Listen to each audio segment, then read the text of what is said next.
Hi, Mr. Raven. I just saw your video on why you think atheists shouldn't wear clothing, and I have to tell you, I find it downright silly. There are many non-biblical reasons to wear clothing.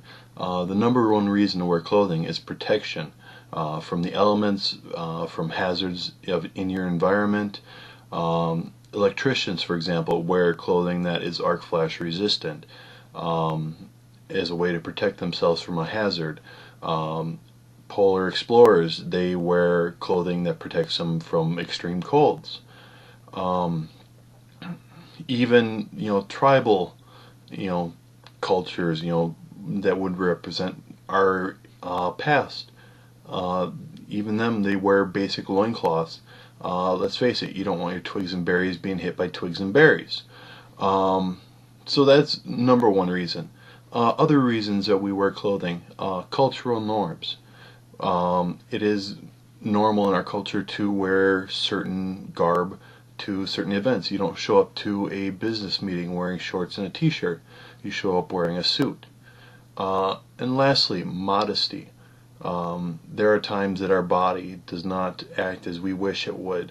It's very common for adolescent boys to get erections at inopportune times. But here's a question I have for you. In the Genesis story, they ate of the fruit and they realized their nakedness. Did Eve cover her breasts? Because in many tribal cultures, the breasts are not covered. And this is because it's not considered a private area.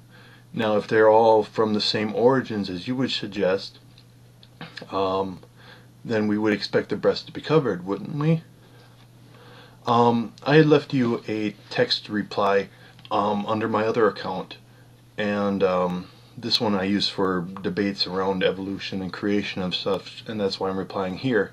But I had noted my cold climate that I lived in, and it's not good to go without clothing. And you asked, why don't we have fur then? And there are a couple hypotheses as why this might be the case. There's the aquatic ape hypothesis, in which it suggested that we lived on the west coast of Africa at one point, and we were in the water a lot. Fur is not advantageous to that situation. I'm not a huge fan of this hypothesis, but it is out there. My view on what most likely is the case here is early on in our history we performed persistence hunting, in which we would chase down animals over a long distance, tiring them out. They would run faster, go somewhere, rest, we'd catch up, they'd run again. In the end, in hot African midday sun, they don't cool enough. We do. They go into heat stroke. We're able to catch them, and with close range, close range weaponry, take them down. We lacked long range weaponry at that point. Having less fur is advantageous in that situation compared to a furred body, and that's why we are hairless.